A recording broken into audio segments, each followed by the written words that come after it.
Hello. Yes, so the topic for my presentation is security monitoring use cases. I would like to explain what is SIEM and how to use it and how to implement it in good way. So the agenda. So how to use SIEM to monitor our IT infrastructure and how to build layered approach to security monitoring. I would like to show some use cases and show the methodology how to build own use cases and how to identify those best use cases. And at the end, I would like to show you also some direction that the security monitoring products and services going. I mean, in this case, security metrics, how to measure the security and how to use it in wise way. So a typical model of security monitoring looks like this. So at the bottom we have data sources. The system uses those information to build some correlation rules reports, and without those data sources the system doesn't exist. Here also we add some context. What data sources are more important than others? What are the users? Who is the administrator? Who is privileged users? And on top of that, all the logs go to one point where are correlated, preserved. There's some data analysis. And here the use cases exist. Here we try to identify incidents. From millions of events, you would like to identify only couple of events and focus on them in further action. And reaction depends on our security policies. What are the problems that we would like to address and how we responded. Sometimes we found that during building the use cases, we find some holes in security policies that should be fixed. We find some incidents, but we cannot do something interesting with it because there's no policies and regulation, so it can be abused. What kind of information we have in logs? So as you see, we have many types of informations, and we have different groups of users, different groups of interests that are interesting to have access to these logs. So it depends when the SIEM is implemented. I mean, who is the sponsor of the projects? Then we focus most on those areas that the sponsor are mostly interested in. Most cases, this is security. Sometimes it's compliance, for example, PCI, to reduce the costs having such compliance with PCI or other standards. Sometimes it's the audit departments who would like to find if internal policies are in good, users follow the internal policies in proper way. And business. Sometimes business try to find some answers that help them to improve their services or create new services. And sometimes existing products do not provide useful information for that, and sometimes those information are in logs. So creating the reports and correlation law, we can find them and share with the business.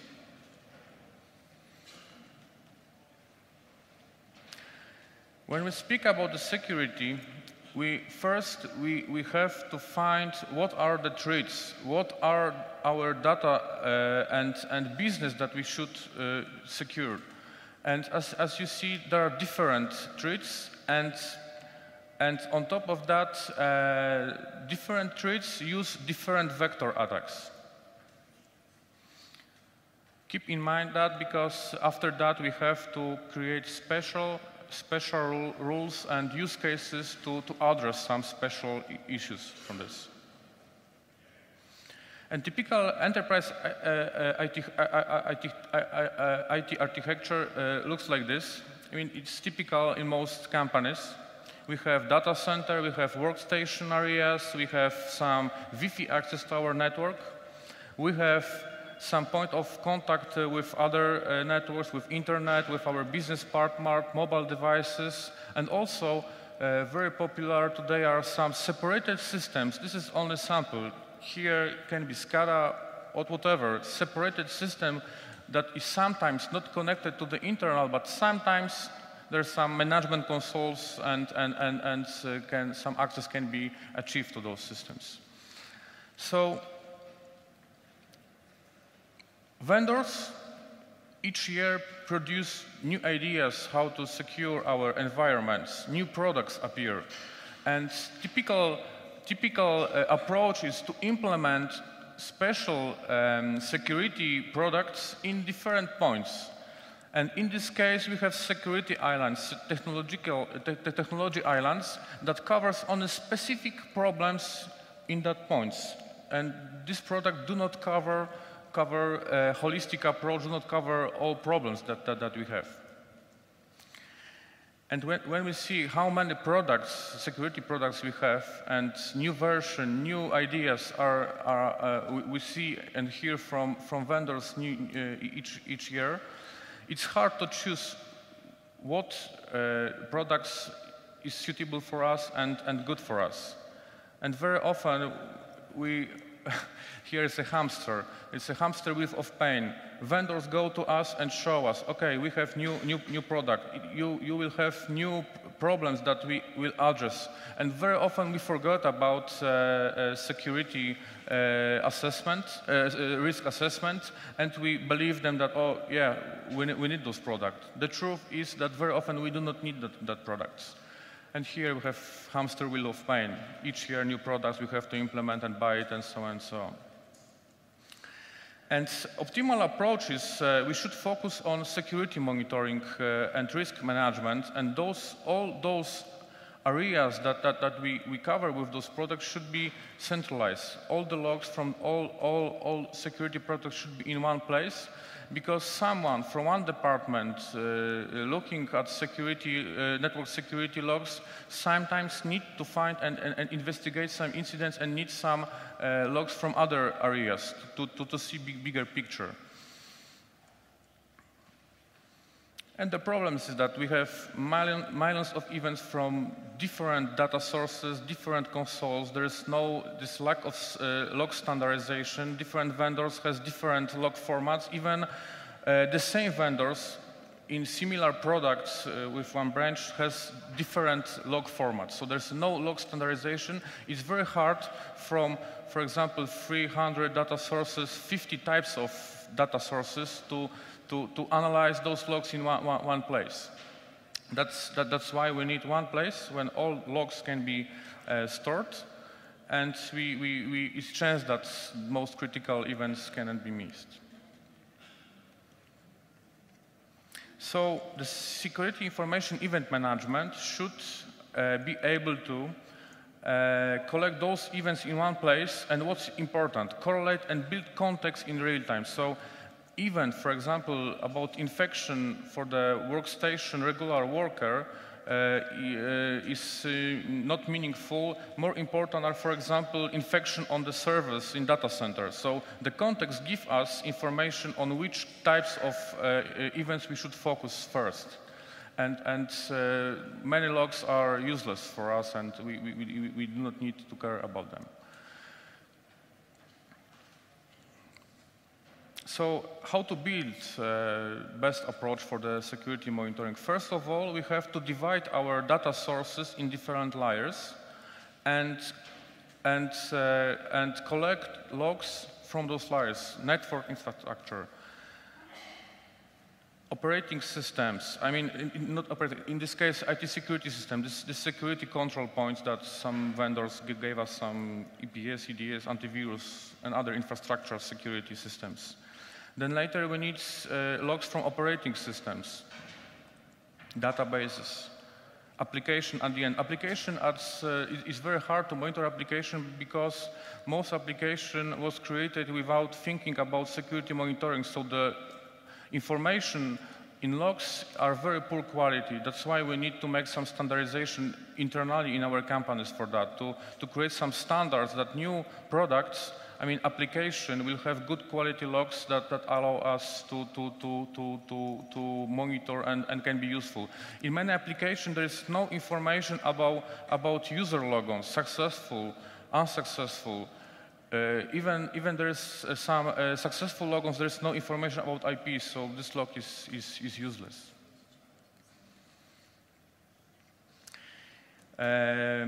When we look at how many data sources we have, it's impossible by 1 or 2 persons to handle and learn them all. So it's important and very often necessary in huge environments to make the normalization and categorization of logs. It means that specific information from log, for example, login, username, address IP, source, target, and open ports and protocols are converted in human understable format, and each time different type of logs appears, it's mapped in the same place. Username is always in one place, username. Target username, source username, source address IP. It allows us to make some analysis on that.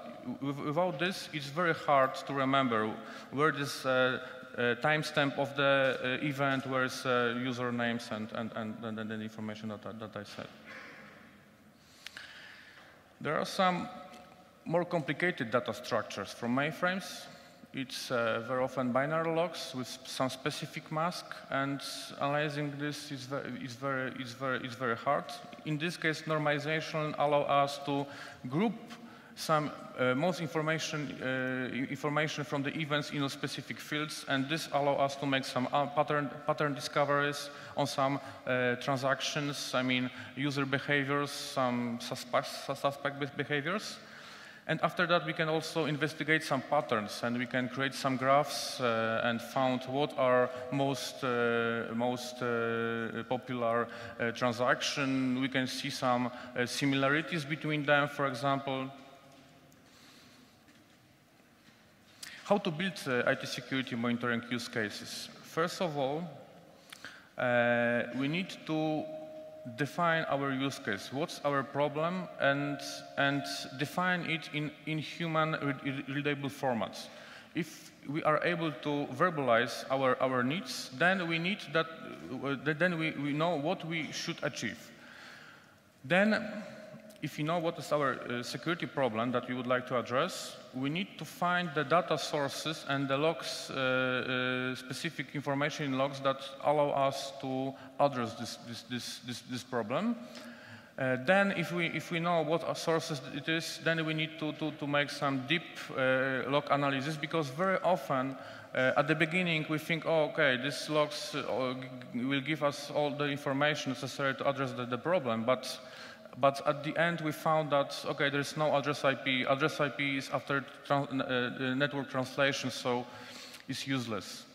And we cannot follow the user behavior, and we don't know who makes some behaviors in applications. And after that, we need to create the logic, I mean, build the content, some configuration, how the logs will be analyzed, grouped together, and what will be the outcome that address the use case. Then we need to test and improve, test and find if the use case addresses our problem that we defined at the beginning. And at the end, what's important? Use cases we can divide into types. First types is informational use cases. I mean, something happens, good to know, but we cannot do this. We cannot follow and make some reaction with it. And the second types of the use cases are use cases that I call actionable. So it means that we have the incidents, we have some procedure, we can create the procedure, how to handle this incident, and we can make the follow-up for that. So those use cases which are actionable are most important. So when you will try to find your problems and use cases, focus first on actionable use case and define the proper reaction for that. If you will have 200 use cases and no procedures for incident handling, nothing will happen. There will be no output from the system. Here, it's a sample how the creation of the logic look like. So we have different objects in this kind of systems. We have correlation rules that can find some specific events, specific patterns, sequence of events that match specific filters. And after that, we can create some reactions. So we can add those information. For example, someone log onto administrative account, and we can add this information to the whitelist. Or for example, if someone go to the building, gives the badge at the reception, then the information that the user is in the building appear in the security perimeter. After that, if someone will log onto Active Directory from the internally in building, then we can compare with the rule if this person was showed the badge and he's in the building. If not, we have the incident. In this case, it's an example. So the use case is here that we would like to find the incidents that administrator create the account or someone, do something malicious, and after that delay the account. And when the audit will come, audit the system, there will be all in good condition. There will be all accounts that was created before, and this malicious account will be deleted, so nothing will be found. And this case identifies accounts that was deleted within 24 hours after creation. It works like this. First rule, identify logs, specific Windows event log with specific number that account was created. Information about username is added to the active list, temporary active list. And the second rule is looking for all accounts that is deleted in the system. And the username from this event is compared to this active list, and if the time to live is 24 hours, it means that someone created the account, and after that, in this period, the account was deleted. We have the incident. So it shows how to think and how to create simple correlation rules. And after that, we have the incidents, if it happens, and we should prepare the reaction plan for that.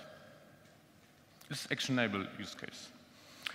Here we have a graphs, and graphs allow us to show specific patterns in logs that normally we cannot see in tables. For example, red squares means that, for example, attackers on infected computers try to connect to the malware domains outside. And the white squares here is very small. Means red is the address IP of the workstation. Blue drops means that there's, for example, get or post HTTP command, and the white squares here means that there is external unique domain name where is the connections. And here we see that, for example, one host connects to different domains, malware domains. For example, malware domains can exist in our system as a blacklist. And we can find that there is a problem with this host. This blacklist can be automatically filled with data, for example, from threat experts or from other data sources. Here we can see malware propagation, for example, configure or other malwares that can spread across the network. And sometimes antivirus systems can find piece of malware and find that there was an infection, but indeed the hosts still are infected. So it means that sometimes in this case, red squares mean the infected computers. Blue means that infection, for example, was found, and white means the name of the infection. So in this case, we see that some workstation, many of them, was infected with one malware, one name of malware that was found by antivirus. In this case, how to find, when we use our system in our companies, sometimes it happens that we make some mistakes. And in login field, we can fill, we can write our login and password. And in this case, our passwords are stored in the logs. Administrators have access for that. So the idea was to mitigate this risk and create the rule that will find that someone probably mistake and expose his password in logs.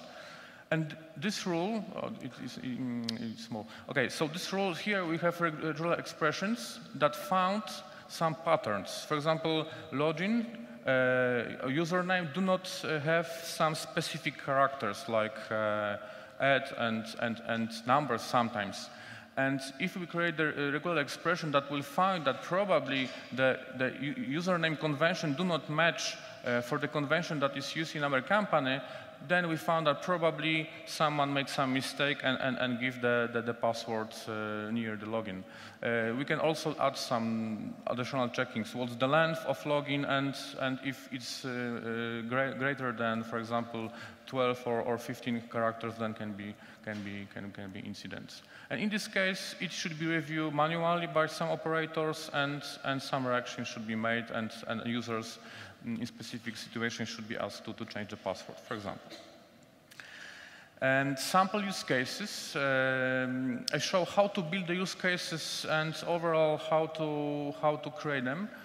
Here are simple use cases. Some more examples. Of course, in normal implementation, there are much more, and those use cases are divided in those layers that I described before. For example, identification of infection that wasn't recognized by antivirus. So all of us knows that antivirus systems do not find all malwares. There are some infection. There's a risk with that isn't identified. So how to find those computers? So we defined the problem. We would like to find the computers that are infected but not found by antivirus software. So first pattern, as I mentioned before, is looking for the proxies and looking for some communication to domains on the blacklists. This is first one. And if you will see that computer connect to strange domains with malwares, then with command and control for malwares, it means that probably is infected. Then later we can see about on Active Directory and some brute force attacks. Sometimes infected computers try to make some recognition on reconnaissance on the network infrastructure and try to guess the passwords. And if you will look at the unsuccessful logons on the systems, then we can find that one computer tried to log on some accounts and makes some intensive unsuccessful logons. So in this case also we can identify infected computers. So thinking this way, we can create more control points to find infected computers. For example, sometimes in some companies to have user to connect to the internet needs special permissions. Not all of them has internet access, and then those users sometimes share those accounts with this permission to the internet. And how to find it? So we can create the report in this case and try to find that, for example, logon from the proxy, for example, that some requests to the internet are made from different IPs. And when we create the report, we find that one username which was used during the authentication to the internet communication was used from several IP addresses in different network areas, in different departments, for example. This is the incident. Another idea is, for example, that we can check if username that log onto the workstation to the Active Directory matches with the username that was given by the user during the authentication to the internet. And when you compare those logins, we can find those pairs do not match and sometimes share their account with on other workstations. Another very often problem is privileged account misuse. For example, sometimes administrators use some technical accounts They log onto the root and use application accounts, and generally very often it's forbidden. It's not good practice. And how to handle it? So first of all, we need to create the whitelists which username, technical username, application username can connect to the application server or database from which IP address. So we can create some pairs that this login can be used only from these IPs. And correlation rules can find that there is something strange, that this username was used from different IPs that do not match the active list. We have an incident. Unprivileged access to Exchange mailboxes. And in Poland, most public companies has problems with working unions, and very often there is attempt to achieve access to the mailboxes of the directors and the managers, what they have in their mailboxes. So how to find that some administrators can try to achieve access to directors' mailboxes. And it's not easy in Exchange, because when we look in the logs, we found that sharing the calendar is similar, that someone can achieve access to our mailboxes. These events cannot be distinguished. In this case, we need to create specific audit in PowerShell and create some specific reports to find that, for example, administrator creates some search and search mails across all mailboxes and copy them to the specific search mailbox and achieve access to the specific search mailbox.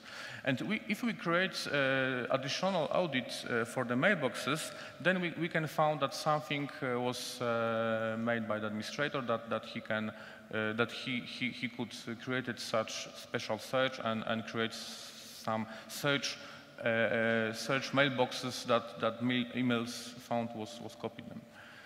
This is one example. Technical accounts used from our IP outside of whitelist, I mentioned it before. So in this way, we should think and identifying use cases. And very often, to address one use case, we have different ways. We can use logs from procs or different systems. We can do like this or that. So we have to choose the best way. I mentioned before, useless use cases are those that do not have some incident handling procedures, that nothing happens after we found something. It's useless. So we have to create incident handling process, some policies, define the stages, and CM as a system which identifies the incidents. It's on the first stage of the incident handling process. At the beginning, there's identification phase. Here we have the triage. We choose how serious this is incident, what procedures we should use for that. Is it standard incident or is non-standard incident? We need to maybe to make some deep investigation and create some specific team to investigate the problems. And after that, we have the incident is closed if it's properly handled.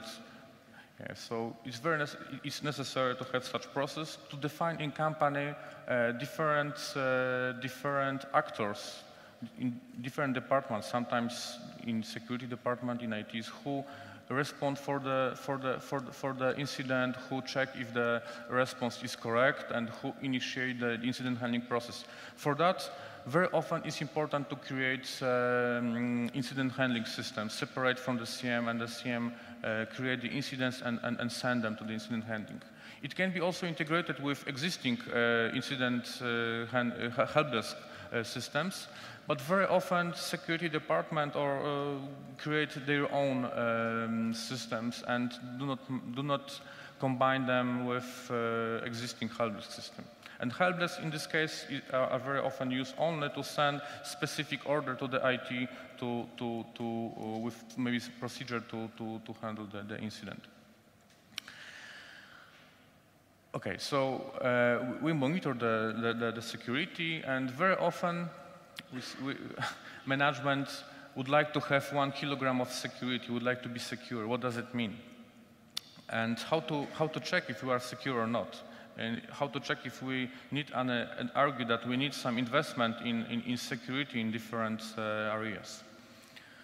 So here I would like to introduce, maybe you know, that key risk indicator. So the key risk indicator are metrics that allow us to provide early signal of increasing risk exposure in various areas on the enterprise. Very often, I mean, good key risk indicator should be measurable and repeatable and easy to attain. And in this case, we will have some value. For example, okay, so I will explain it. Sample I will explain later. Here, what does it mean that we have good security metrics? I mean, here it is explained. Very often, we would like to find if the return on investment for the security product, how to argue that our investment was done in proper way and if it was accurate. Comparing security posture over time, how our security changes during the year, and what are the current security posture, what's our security status. Good metrics and bad metrics. How to create the good metrics? Meaningful, actionable, measurable, easily obtained, bad, hard to obtain, and nothing so what. So we have some measure, but nothing happens. We cannot do with it. I mean, it's useless. Good security metrics should answer for the questions. If we will have some metric and some values, and we cannot find the question that the metric answer for that, it means that it's useless. We cannot, we do not need those metric and this to measure it. And how to create those metrics? So first of all, we need to find the concept and propose why we need to create security metrics. Sometimes we would like to show our managers that our investments, our work and effort in security brings some profits to the organizations. Sometimes managers would like to see some high-risk areas and would like to discuss about problems in those areas monthly on appointments. So if we have the proposal and concept, why we need it, then we need to create the categories, define the metrics, identify the sources, data sources that allow us to find the values for those metrics, design those metrics, gather those information to create those metrics in automatic way, repeatable way, and important, keep it simple. Metrics should be understandable. And at all, managers looking for, I mean, free colors: green, unfortunately green, yellow, and red, and they do not interested in too detailed information about the problems in specific areas. They would like to see here if the problem exists or not, what was changed after the month when the problem was occurred, and what are the changes. And here, this is the sample. So application that calculate the metrics can look like this. We have the areas, specific metrics, and the colors that show the thresholds that show us that we have problems or not. So, and this is this kind of mashup. I think it's the last stage of evolution of the implementation CM in our organization. Very often companies acquire the CM, and after that manager asks, okay, so we invest a lot of money, and what's outcome? I would like to see the outcome, and if you will show them specific incidents with very detailed information, for them it will be useless and do not understandable. So they need more more overall information like this, for example. That's all. Thank you. Yes, we're running out of time. I would like to introduce for the discussion about that, because it's very hot topic, and if you have some interesting use cases that I would like to share and discuss, so I'm here so we can discuss it in backstage. Thank you. Thank you very much for your presentation.